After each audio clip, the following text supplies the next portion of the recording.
comme un exemple, la résolution d'équation et une équation. Donc ici, nous sommes avec un exemple d'équation comportant la fonction exponentielle. Ça va?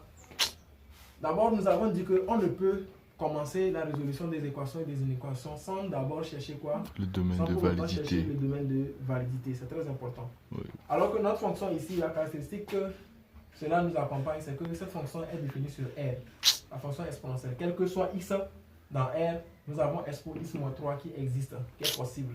Ouais. Donc, surtout que nous avons 4 comme égalité, là ça passe, ça peut aller. Donc voilà ce qu'il faut au moins observer d'abord avant de commencer sa résolution. Donc nous dirons que quoi? Le DV, nous allons d'abord chercher le DV, le domaine de validité, c'est égal à quoi? C'est égal à R. Ouais. Ça va, donc c'est dans R que nous allons résoudre cette équation-là. Et maintenant, pour résoudre cette équation, on dira que quoi? Exponentielle x moins 3 est égal à 4. Alors, nous avons appris que quoi? Nous avons appris que exponentielle A, si exponentielle A égale à exponentielle B, ce qui veut dire que A est égal à quoi? B. A est égal à B. Dans l'ancienne vidéo, nous avons parlé de ça. Ouais. Alors ici, qu'est-ce que nous allons faire? Nous allons chercher à mettre 4 là sous la forme de exponentielle quelque chose pour qu'on ait 4. Alors que nous savons aussi que quoi? Lorsque nous avons x égale à quoi? X est encore égal à quoi? Nous avons dit que si x est une valeur positive, x est encore égal à exponentielle ln de X. x. C'est dû au fait que la fonction exponentielle et la fonction ln sont réciproques. Oui. Donc lorsque nous avons appris également que lorsque nous faisons la composée de la fonction réciproque, F moins 1 une fonction F et sa de fonction X. réciproque, n'est-ce pas? Ça donne quoi? Ça donne l'identité. Oui. Or l'identité, nous avons dit que c'est l'antécédent. L'antécédent tout simplement x. Donc ici ça donne x. Ouais. Donc le 4 là, nous On allons peut le transformer composer de avec manière- ln. Voilà. Donc ça verra quoi? Exponentielle x moins 3 est égal à exponentielle ln de de 4. 4. Vu que 4 est une valeur positive. Oui. Donc ici également, il faut préciser que x est comment? Appartient à R plus non nul. Ça va? Oui. Alors ici, étant donné qu'on est arrivé à avoir ça, on peut conclure que quoi? X moins 3. X moins 3 est égal à ln de 4. ln de 4. Et comme c'est x nous cherchons, X on dira est égal à 3 plus 3 ln de plus 4. ln de 4. Alors que 3 plus ln de 4, c'est un nombre réel. Oui. Donc ça est dans DV. Donc la solution, c'est quoi? C'est 3. quoi? 3, le Le singleton. singleton, voilà. 3 plus ln de 4. Ça peut aller? Oui. Voilà. Donc on va prendre aussi un deuxième exemple. Oui. Les cas d'inéquation maintenant. Là, c'est l'équation. Les cas d'inéquation maintenant. Nous avions dit que la résolution des équations, la solution des équations, de la résolution des équations se présente sous la forme d'un ensemble. Mais la solution des inéquations, n'est-ce pas, se présente sous la forme D'un intervalle. Voilà. Donc c'est tout ce qui va mettre la différence. Ça. Alors ici, nous allons très rapidement chercher le dv. Et comme c'est la fonction exponentielle, nous allons dire que la fonction exponentielle, quel que soit x dans R, est définie sur R. Quel que soit x dans R, expo x existe. Oui. Ça va. Donc, dv ici, domaine de validité, ça va Grand être égal à R quoi? toujours. Grand R toujours. Alors, on reprend expo moins x plus 3 est inférieur à 4. C'est une Oui. valeur positive, Oui. faisant des zéros. Donc, on va dire que quoi? On va dire que exponentielle moins x plus 3 est inférieur à exponentielle ln de 4. 4. Vu on savait que expo A, si expo A est inférieur à expo B, on peut dire que A est inférieur à B. voilà, A est inférieur à B. Ouais. C'est cette propriété aussi qui va nous permettre d'avancer ici. Donc une fois que nous sommes arrivés à avoir ça, transformer le 4 là sous cette forme là, on peut conclure que moins x Plus 3. plus 3 est inférieur à ln de ln de 4. Et là, moins x est inférieur à quoi? À moins 3 plus ln de 4. 4. Donc X. ça, on dira que x est comment? Supérieur Supérieur à 3. Voilà, parce que quand nous multiplions chaque membre par moins 1, il faut que les inégalités changent. Je Ouais. vous donne un exemple. Donc ici, ça va faire 3 Moins ln de de 4. Alors, je disais que je donne un exemple. Si nous avons 2 inférieur à 3 et que je multiplie chaque membre par moins 1, ça veut dire qu'on aura moins 2 ici et on aura Moins 3 ici. L'inégalité va changer. Ouais. Voilà. Donc ça va devenir supérieur. Moins 1 et moins 2 est supérieur à Moins à 3. moins 3. C'est comme si vous êtes en classe on a 2 élèves. Vous êtes 2, toi et ton camarade. On fait moins 2 à celui-ci. Vous deux, vous avez 10 lors d'un devoir. Et on fait moins 3 à ton ami. Lui, sa note définitive sera 7.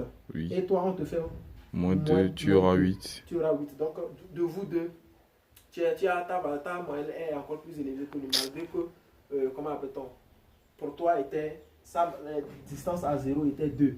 Oui. Ça va. La distance à 0 était 2. Et pour lui, la distance à 0 était 3. Ça va. Donc, c'est juste comme ça qu'il faut comprendre ça.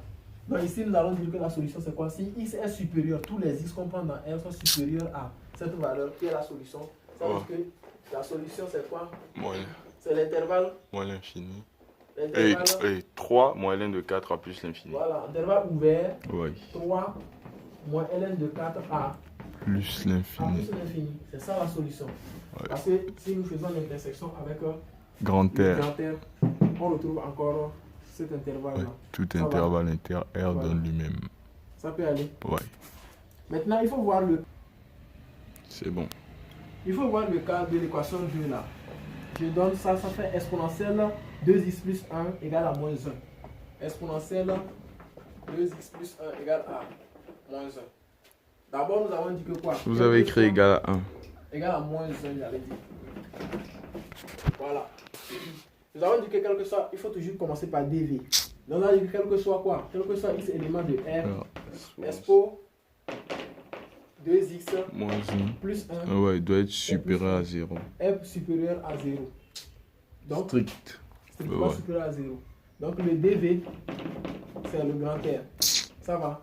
Oui. Maintenant, le problème, c'est que, étant donné que dans le dv, nous avons quel que soit x élément de cet intervalle-là, cette valeur-là est strictement supérieure à 0. Comment se fait-il que cette équation peut être égale à moins 1? Un nombre négatif. Un nombre négatif. Donc, ce qui ne doit pas être possible. Oui. Ça peut aller dans les conditions. Dans ce cas, on dira que quoi? La solution, c'est l'ensemble vide. Ça peut aller. Oui. D'autres écrivent aussi l'ensemble vide comme ça. Il n'y a pas de problème. C'est la même chose.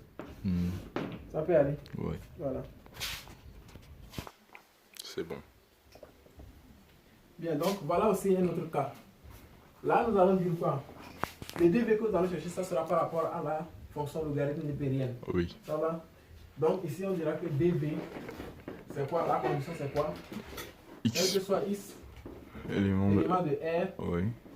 il faut que quoi? X plus 3. Voilà, x plus 3 soit strictement supérieur à 0. Soit strictement supérieur à 0. Ça, c'est la condition qui accompagne la fonction logarithme népérienne.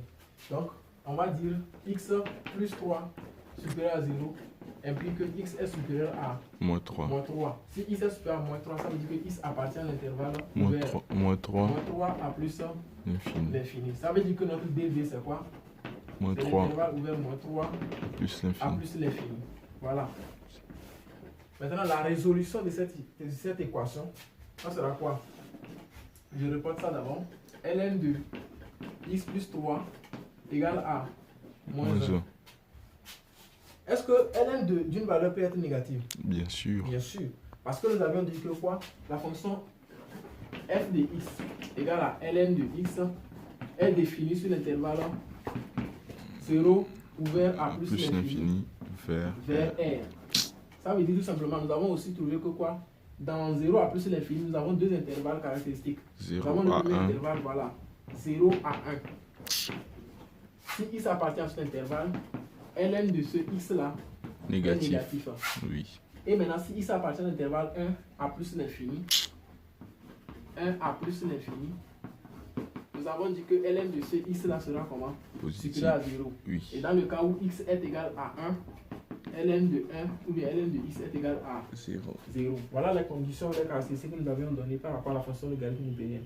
Donc on va également dire que ln de x plus 3 égale à moins 1 existe. Donc on va chercher à résoudre cette équation-là. Oui. Ça peut aller. Donc ln de x plus 3 égale à moins 1. Toujours la même chose. Il faut chercher à prouver que ln de a égale à ln de b. Pour ensuite déduire que a égale à b. Ça va? Oui. Alors, moins 1 là, ça va nous donner quoi? ln de exponentielle moins 1. Très bien. Donc ça fait ln de x plus 3 est égal à ln de expo moins 1. Ça va? Oui. On avait déjà dit ça. Donc ça va donner tout simplement quoi? X Plus 3 égale à expo moins 1. Ou 1 sur E. Ou 1 sur E. Très bien. Comme on avait déjà donné comme propriété. Alors x est égal à quoi? X est égal à Expo moins 1. 1 sur E moins 3. Oui. Ça peut aller comme ça. Aha. Et lorsque nous cherchons la valeur là, elle sera dans quel intervalle? Elle sera dans cet intervalle là. Ça peut aller. Parce que l'inverse de E, E là, ça fait 718. Voilà. 2,7. Je prends un chiffre après la virgule. Si nous divisons ça, on fait 1 sur 2. Oui. 1 sur 2. Ça fait déjà Ça fait 0,5. déjà 0,5 quelque chose. Alors que moins maintenant, 3, ça va donner quoi? Ce sera bien ça? négatif normalement. Ça sera négatif finalement. Oui. Ou bien c'est... Oui. Donc on va encadrer 1 sur E moins 3 pour voir si c'est dans le domaine de validité. Oui, oui. On sait que E est compris entre 2 et 3. 2 et 3, très bien. On sait que E est compris entre 2 et 3. Donc 2 inférieur à E inférieur à 3. Oui. Donc si nous faisons l'inverse, 1 sur E. 1 sur 2 inférieur à 1 Non. sur E, n'est-ce pas? L'égalité, on doit inverser les bornes. Ah, l'inverse, effectivement. Donc ça fait 1 sur 3 inférieur à quoi? 1 sur E 1 sur E inférieur inférieur à à 1 demi. 1 sur 2. Et si nous faisons moins 3 Oui. dans chaque membre, ça fera 1 tiers. 1 tiers moins 3 Oui. inférieur à 1 sur E. E moins 3 Oui. inférieur à quoi? 1 demi moins 3. 1 demi moins 3. Donc, Cette valeur est comprise entre deux valeurs négatives. oui, oui, Elle est oui. comprise entre deux valeurs négatives. Oui. Donc ça veut dire que quoi? Non, veut dire ça que- peut être dans le domaine de validité, puisque le domaine de validité, c'est de moins 3 à plus l'infini. Aha. On va calculer 1 sur 3 Voilà. moins 3. Ça va faire... J'étais en train de confondre ça avec 0 à plus l'infini. Ah, Tu vois, c'est pour cette raison que je disais que cette valeur est comprise entre deux valeurs négatives. Donc j'allais tout de suite dire que l'ensemble la solution est un ensemble vide. Ça. Ouais, donc il faut être très vigilant par rapport à votre domaine de validité. C'est bien. Ça peut aller. Donc ici, lorsque nous calculons ça, ça donne quoi? moins 9 plus 1, ça fait, Ça fait quoi? moins 8 Ça tiers. fait moins 8 sur 3. Inférieur à quoi? 1 sur E 1 sur E moins 3. moins 3 inférieur à C'est combien là-bas? moins 7, moins 5. On voit que cette valeur que nous venons d'avoir là est comprise entre Moins moins 2,8. 2,6 qui n'atteint même pas moins 3. Oui, Ça peut aller. oui. Donc on va dire que nous avons moins 3 ici. Au moins nous avons moins 3 qui est inférieur à ceci. Et ici jusqu'à plus l'infini. Donc Oui. notre E là est compris. Ouais, dans 1 le sur DV. E moins 3 à partir à Voilà, l'intervalle. là est dans le DV. Oui. Donc la solution finale c'est quoi? La solution finale c'est quoi? Le singleton. Comme ça, c'est l'équation, donc ça sera quoi? Le singleton. 1 Le sur, singleton, 1 sur 1 E sur E moins 3. moins 3. Voilà. Donc voilà, c'est ça. Donc voilà les différents types d'exemples de résolution d'équations et d'équations qu'on a eu. Il y en a plein, il y en a plein. Donc lorsque j'aurai le temps, je vais encore traiter d'autres exercices. La prochaine fois, nous allons traiter un exercice bien la résolution d'équations polynomiales. Il y a aussi ces cas-là, polynomiales qui viennent fréquemment.